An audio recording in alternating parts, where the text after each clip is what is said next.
In this video, we are going to talk about the last two types of tissues, nervous tissues and muscle tissues. Nervous tissues are mainly a part of the nervous system. This includes the brain, the spinal cord, and nerve, and their whole function is to help with communication between the brain and the rest of the body. In terms of nervous tissues, there are two types. There are neurons and glial cells or microglia. Neurons are a type of nervous cells that are specialized in sending messages. They are kind of like a special, their specialty is in communication kind of thing. They are specialized in sending messages to and from the brain to communicate with the rest of the body via generating electrical signals, what we consider as nerve impulses. We will look at how neurons generate electrical signals to communicate with the rest of your body in the nervous system section. Glial cells or microglia or support cells, they don't send any messages. They are just there to support and nourish neurons. They are pretty much neurons babysitter kind of thing. We will talk more about glial cells and some specific types of glial cells when we get to the actual nervous system. Now let's talk about muscle cells. In terms of muscles, there are three types of muscles. We have skeletal muscles, cardiac muscles, and smooth muscles. On the exam, you have to be able to differentiate all three types of muscles and recognize which one is which. In terms of how skeletal muscles look like, they have these cylindrical shapes. They kind of like, like a cylinder. Oh my God. Let's go back. So, you know what a cylinder looks like, right?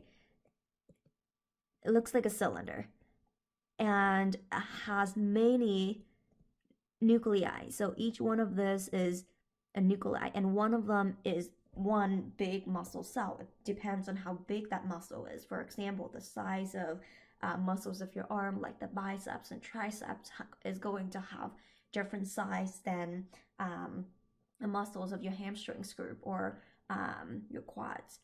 They have different size, but each of that muscle, they have many nuclei. Muscles also have striations, which are these striated characteristics of muscles.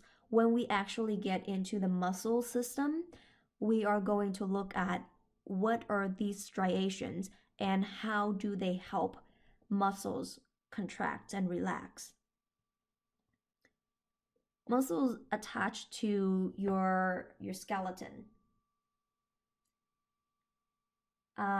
When muscles contract, it's going to help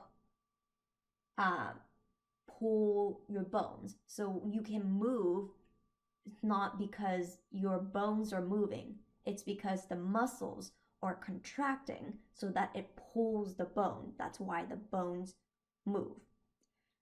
How these muscles contract is very voluntary. That means you can decide when your muscles contract, when to move. For example, you're in class and you have a question.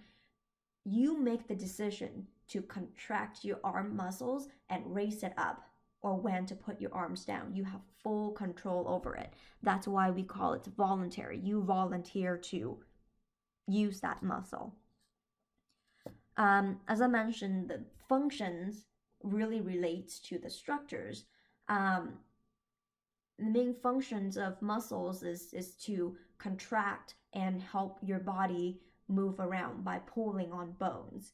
And because the muscles attached to bone, it also give your body this framework to support and allow your body to be upright.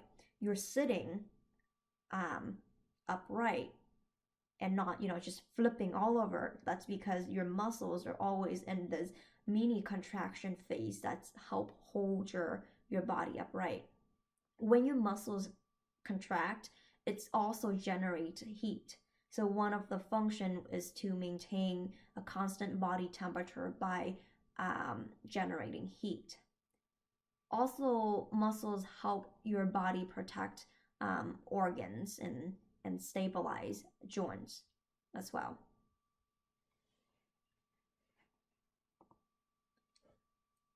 Cardiac muscles are slightly different. They are found on the wall of your heart, of course.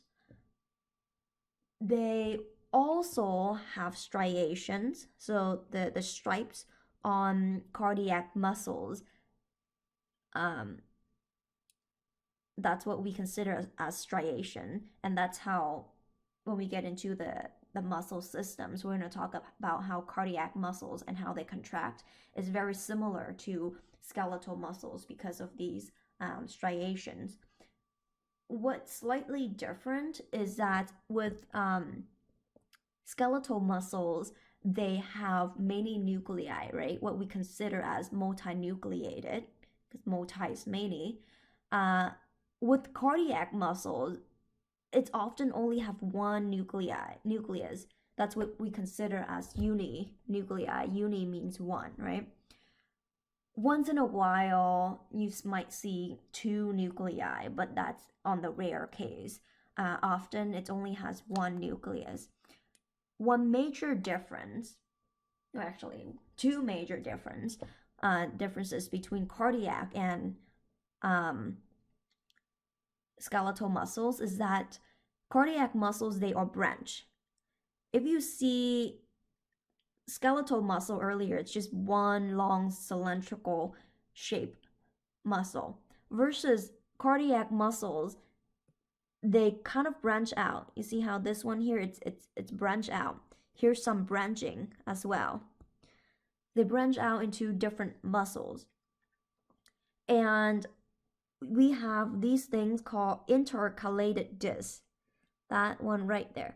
Those are discs, or basically gap junctions, that allow communications between different cardiac muscles so that the entire heart have an understanding and contract as a whole. So the whole heart would pump as once to pump out blood. Without these intercalated discs, there would be a disconnection between cardiac muscle cells, and they would not be able to communicate with each other. Cardiac muscle cells, in comparison to skeletal, cardiac muscles is involuntary. That means you can't exactly control it. Do you tell your heart when to beat? Well, your nervous system and nerve interacting with the heart, and they do have the ability to increase and decrease the heart rate and how strong the heart contract, especially during sympathetic stimulation, where you're in a fight or flight situation. Your heart is going to beat a little faster and harder to pump out more blood to fight or flight. But on a normal day, you're just sleeping, you're just, talking to someone, you don't tell your heart to pump every beat, right? It just does its own thing. That's what we consider as involuntary. The contraction of the heart is involuntary. We have no control over that. We don't tell the heart when to pump. Smooth muscles, on the other hand, is very smooth. They don't have any striations, no stripes. With smooth muscles, they are located on hollow organs. Remember, we talked about hollow organs, which are organs that has tubes, kind of like tube looking. The inside of that, that's the lumen, and it's hollow because it's an empty space inside. So things like your stomach that has a hole in it where it stores content. Blood vessels is hollow organ because it has the lumen where blood is flowing through it. The intestines is hollow organs because it's the food content is flowing through the intestines. So anything that you have a lumen and things can flow inside of it, that's a hollow organ. And smooth muscles surround those hollow organs, and they help those organs contract involuntary. Once again, we don't have control of when we're going to push our food down our digestive tract. We don't have control over when we're going to constrict or dilate the size of our blood vessels. It's involuntary. These smooth muscles wraps around these hollow organs and help us regulate these organs depends on the need of the body. In terms of smooth muscle cells, they are spindle shape. That means on the end of the smooth muscle cells, it's very spindle-like looking. It has pointed end. And as you can see here, some of this here, let's see if I could point it out. You see that pointy here, and then there's another one, like this one right here, okay? And that's the nucleus. So they have pointed ends. That's what we consider as spindle shapes. They are uninucleated. They only have one nucleus per smooth muscle cell. And of course, they have no striations because they are smooth. Or that's why, we got the name smooth. Okay, those are our three different types of muscles. Skeletal attaches to bones, cardiac muscles, which is our heart, and smooth muscles, which lines the walls of our hollow organs. And make sure you know which one is involuntary and which one is voluntary, and how to identify these muscles. As a human, we can't really avoid tissue damage, right? We're going to damage ourselves all the time, either if that's on purpose or accident, or a lot of things happening in our body, and acids in our body, all of these chemicals in our body, a lot of things happening, and we are going to get some sort of damage. Once our tissues are damaged, we have two pathways. We can either repair that tissues, that in terms of regeneration, that means the same types of damaged tissues is going to be replaced via cell division, and it's going to make new cells to replace those damaged cells. If everything goes well, the new tissues has the same function, and everything is the same, then everything is going to be as good as new. The function is restored. But if we can't exactly replace the damaged tissues, then what we have now is considered as fibrosis. Fibrosis means that the original tissues cannot be replaced, but instead scar tissues replace those damaged tissues. Now, the scar tissues don't exactly have the same function as the original tissues. It's kind of like you hurt yourself, you put on a band-aid. That band-aid is not the same as your tissue. So the band-aid doesn't have the same function as your tissue, it's just there to cover the spot. So you don't have the same function anymore. The original function is lost if fibrosis happened and your tissues, your damaged tissues, is replaced with scar tissues. Here's an example. This is lung fibrosis. The one on the left here, this is healthy lung. The one on the right here is fibrosis lung. That means this person here, whoever, have these lungs, um, maybe from smoking or whatever that cause of damage is, the lung tissues are really damaged, and the tissues cannot be replaced with the original tissues. So those tissues are replaced with fibrosis tissues instead. And fibrosis tissues are kind of like scar tissues. The function is not the same. With normal lung tissues, the lungs can expand and recoil, but with fibrosis tissues, the lungs can't do the same. They can't recoil and stretch like how it once was. So these people with fibrosis lungs, they're going to struggle with breathing and catching air kind of thing, because their lungs can't exactly expand and recoil as usual anymore. In terms of regenerative ability of all of the different tissues that we talked about previously, do you want to make a guess of which tissue can regenerate more than the other tissues? Obviously, tissues that are have the highest regenerative ability is epithelial tissues, right? We talked about this when we talk about the epithelial tissue section. Connective tissues are also very good for regeneration because there's a lot of blood supplies. When you have a lot of blood supplies, you have a lot of nutrients, so it's easier to replace the damaged tissues. So things like bone has bone marrow that's going to make blood, and it's going to be innervated by a lot of blood vessels, and there's a whole bunch of blood supply there for regeneration.